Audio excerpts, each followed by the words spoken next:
Salut à tous et bienvenue sur la chaîne dédiée au montage et à l'infographie. Aujourd'hui, je vous propose de créer un petit design qui vous permettra de faire des PowerPoint de façon un petit peu plus professionnelle. Alors ce design, comment est-ce qu'il va fonctionner? Regardez, on va tout simplement pouvoir faire comme ceci, des onglets qui vont pouvoir se déplacer afin de perfectionner vos présentations. Donc, si vous êtes passionné par la création visuelle et que vous souhaitez découvrir des astuces, des tutoriels et des conseils pour améliorer vos compétences, vous êtes au bon endroit. Abonnez-vous dès maintenant pour ne manquer aucune de nos vidéos et rejoignez notre communauté de créateurs en herbe. Alors pour faire notre présentation de façon un petit peu plus professionnelle, il faut déjà choisir une diapositive entièrement vide. Donc pour cela, je vais bien sûr dans Disposition et je choisis comme ceci une diapo vide. Ensuite, qu'est-ce que je fais? Je vais intégrer les différents éléments de mes onglets dynamiques. Donc je vais aller dans Insertion, Forme et je vais sélectionner bien sûr un rectangle comme ceci qui prendra l'entièreté de, comme ceci, ma diapo. J'enlève bien sûr le contour, voilà, comme ça, et je laisse. C'est le premier élément à mettre en place, relativement simple. Ensuite, je répète l'opération. Forme, je prends un rectangle, hop, et je le trace. Mais cette fois-ci, il ne prendra pas l'entièreté de la diapo.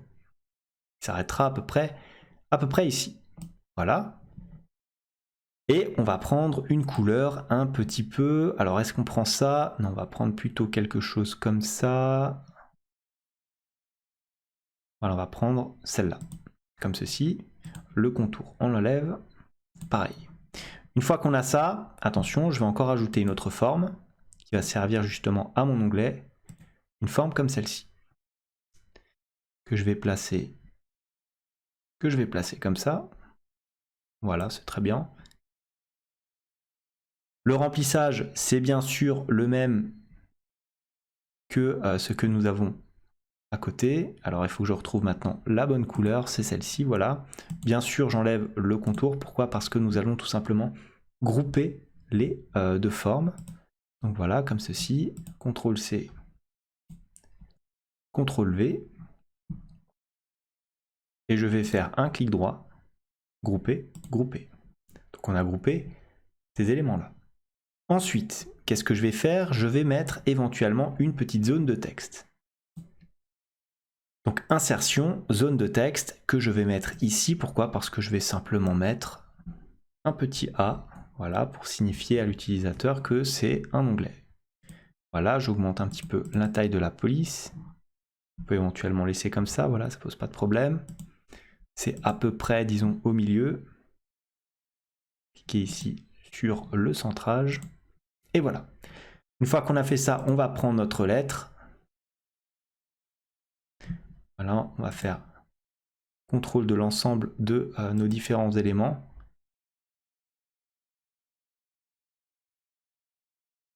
Voilà, on fait un clic droit, grouper et grouper. Maintenant, on a tout ça.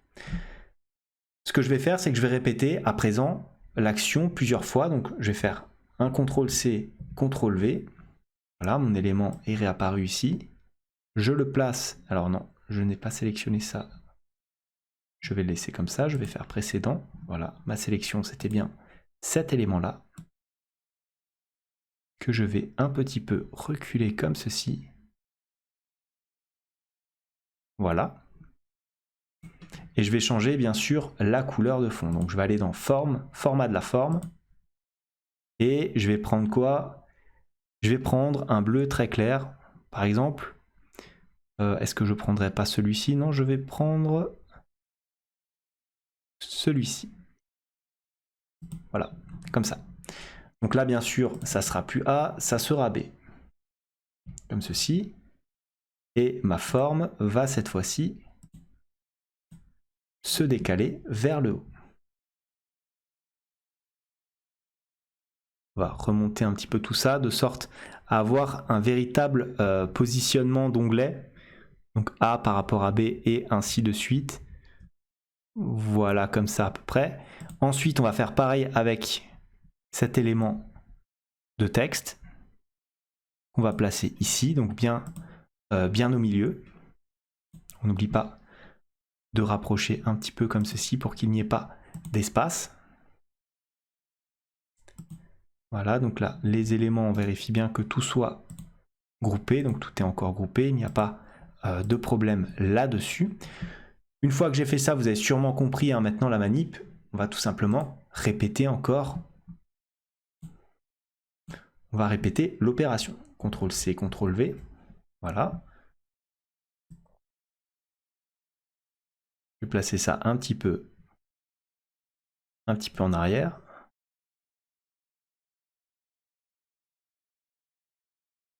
Voilà. Je vais changer la couleur de la police. Je vais prendre un bleu, alors peut-être un petit peu plus foncé pour marquer véritablement la différence. Et je vais, alors je peux éventuellement encore aller un petit peu vers la gauche. Ça reste bien sûr un choix esthétique avant tout. Alors je peux déplacer éventuellement la lettre comme ça et la forme de la même façon afin de la placer juste après tout simplement le B. Voilà. On va placer la lettre pareil au milieu.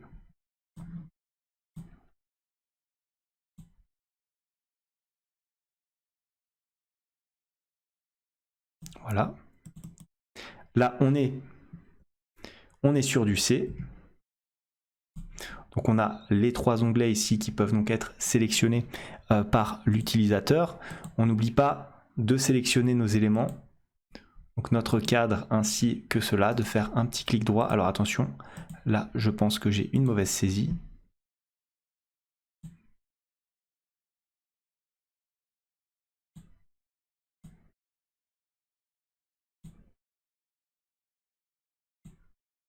Voilà, ça, le texte et la forme. Clic droit, grouper. Ok, donc si on se place là, normalement, je devrais pouvoir tout bouger. Ouais, c'est bon, ça fonctionne encore. Et encore une fois, CTRL-C, CTRL-V tout simplement. Ma dernière opération.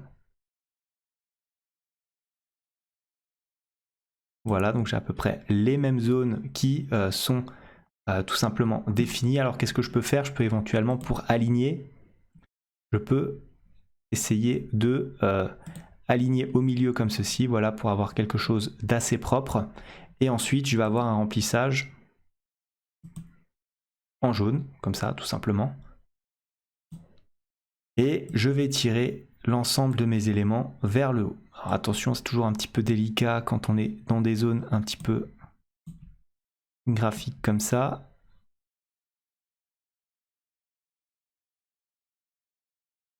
Voilà, on déplace ça vers la gauche. Voilà, donc on a A, B, C, et là on va voir bien sûr le D. Hop. Donc on a nos 4 éléments qui s'affichent ici. Alors je peux éventuellement travailler sur le déplacement ici des différents éléments. Bon voilà, ça pose pas spécialement non plus de problème. Une fois que j'ai fait ça, alors pour être bien sûr d'avoir les bons éléments, il va falloir, regardez, que je sélectionne. Donc ici, tout simplement, alors on ne sélectionne pas bien sûr le fond, on va sélectionner en restant appuyé sur la touche CTRL de notre clavier l'ensemble ici de notre diapo qu'on va pouvoir, alors regardez, je vais vraiment dézoomer pour que vous puissiez voir, pour déplacer tout ça vers la gauche. Hop, on va les mettre. Est-ce que si je le mets comme ça passe bien? Voilà, donc comme ceci. On va avoir une diapo qui va ressembler à cela. Voilà. Donc une fois qu'on a fait ça, maintenant, on peut attaquer la deuxième partie de notre travail, qui va consister à intégrer les différents éléments de présentation ici, avec bien sûr les animations de notre document. Donc pour ce faire, je vais faire déjà un petit clic droit et je vais dupliquer tout simplement ma diapositive ici. Une fois que j'ai fait ça, là, je vais demander tout simplement à PowerPoint de faire exactement ce que je souhaite qu'il fasse. Donc, c'est-à-dire que je vais placer ma première diapo ici. On va la mettre...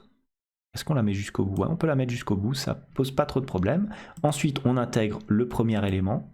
De façon simple, CTRL-C, CTRL-V. Voilà, on diminue un petit peu la taille. Voilà, c'est parfait. On peut diminuer encore un petit peu. Voilà, comme ça, hop, on la place ici. Bien sûr, hein, vous pouvez rajouter différents éléments. Vous sélectionnez les deux éléments que vous venez de modifier et vous les groupez, bien entendu. Une fois que vous avez fait ça, il faudra bien sûr reculer la forme et regardons d'abord éventuellement les animations. Donc on ne souhaite pas une animation comme ceci, on souhaite nous une animation avec un balayage à partir de la gauche, donc comme ça. Alors bien sûr, on se replace dessus, format de la forme, et on va reculer 3 fois comme ceci, et regardez, on peut éventuellement relancer l'animation. Hop, je sélectionne ici ma diapo, animation. On va rajouter l'onglet d'animation ici, hop, on va lire tout, comme ceci. Donc c'est très bien, c'est ce qu'on souhaite. Ensuite, deuxième animation. Je prends l'onglet B, je le tire pareil que l'onglet A. On va le placer comme ceci. Je prends cet élément-là, donc mon graphique, je fais un CTRL-C, CTRL-V sur ma diapo. Voilà, donc pareil, je diminue l'espace. N'hésitez pas à rajouter des titres et des éléments de présentation, hein. Là, je fais ça assez vite pour vous montrer la technique, mais c'est à vous ensuite de la peaufiner avec vos propres éléments. Petit clic droit, grouper, grouper, voilà. On regarde un petit peu comment ça fait, donc ouais, comme tout à l'heure. Entrer à partir de la gauche et on n'oublie pas de se mettre ici dans format de la forme et de reculer cette fois-ci juste avant le C. Voilà, donc on fait pareil maintenant, on se place ici sur le C. Voilà, tout simplement. On prend maintenant notre process, on fait un CTRL-C, CTRL-V sur la diapo, là encore, comme ceci. On diminue un petit peu les espacements. Voilà. On prend notre diapo, notre élément, on fait un clic droit, grouper, hop, et on groupe. Ensuite, animation, entrée brusque, à partir de la gauche. Voilà, une fois qu'on a la main, c'est très simple. On sélectionne notre diapo, format, on recule, voilà, comme ceci. Et on le fait encore une dernière fois, bien entendu. On tire tout ça comme ceci, voilà. Ensuite, qu'est-ce qu'on a? On a le dernier élément à intégrer ici. CTRL-C, CTRL-V. Voilà, on diminue un petit peu la taille de notre forme. On la place ici. On groupe nos éléments via un clic droit, grouper, grouper. Maintenant, on attaque l'animation à partir de la gauche. Alors regardez, on a ici un petit élément qui nous pose problème.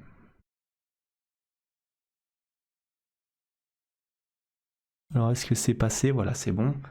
On reteste éventuellement cette animation-là. Voilà. Donc on a toutes nos animations qui apparaissent. Maintenant, qu'est-ce que je peux faire? Je peux éventuellement, regarder, changer la durée de chacune d'entre elles, parce que là, ça se fait quand même en moins d'une seconde. Donc, je vais prendre le parti de faire des animations de 2 secondes à chaque fois, ce qui ne me semble pas exagéré. Voilà. Voilà. Voilà. Alors, je les laisse toutes au clic. Vous pouvez, si vous le souhaitez, faire éventuellement un petit balayage de l'animation avec la précédente, ça c'est vous qui voyez. Donc je me place sur ma diapo numéro 1 et je vais regarder s'il n'y a pas d'erreur. Je vais dans Diaporama à partir du début. Donc on commence comme ça. Là, vous pourrez mettre bien sûr un titre. Ensuite, je clique et que se passe-t-il? J'ai le déroulement ici de ma première diapo. Vous voyez ici, on a un petit souci. Pourquoi? Parce qu'on n'a pas tiré notre forme assez loin. Donc c'est pas grave. c'est notre première diapo ici. Voilà, on va la tirer comme ceci.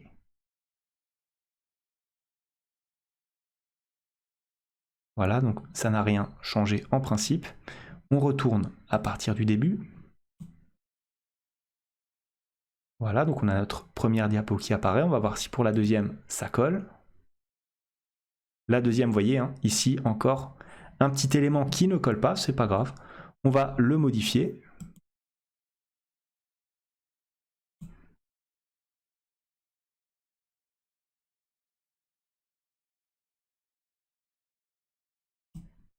Voilà. Là, on va voir si ça a eu l'effet escompté. Voilà, on tire par là. Non, donc j'ai tiré la mauvaise. Je souhaite qu'il s'agisse de celle-là. Voilà. On va redémarrer. La première. La deuxième. La troisième. Et enfin, la quatrième. Vous pouvez éventuellement, vous voyez, celle-là ressort un petit peu. Pourquoi? Parce que tout à l'heure, je pense que quand je l'ai modifié, je l'ai assez mal fait de ce côté. Voilà, comme ça qu'il faut la mettre. On va regarder si ça nous pose encore un petit souci. Voilà, la troisième. Et enfin, la quatrième. Voilà, donc voici comment faire une animation un petit peu plus développée avec PowerPoint. C'était ce que je voulais vous montrer aujourd'hui en utilisant bien sûr les formes, les différentes animations qui vous sont proposées. J'espère que cette vidéo vous a plu. Si tel est le cas, comme d'habitude, n'hésitez pas à la liker, à vous abonner.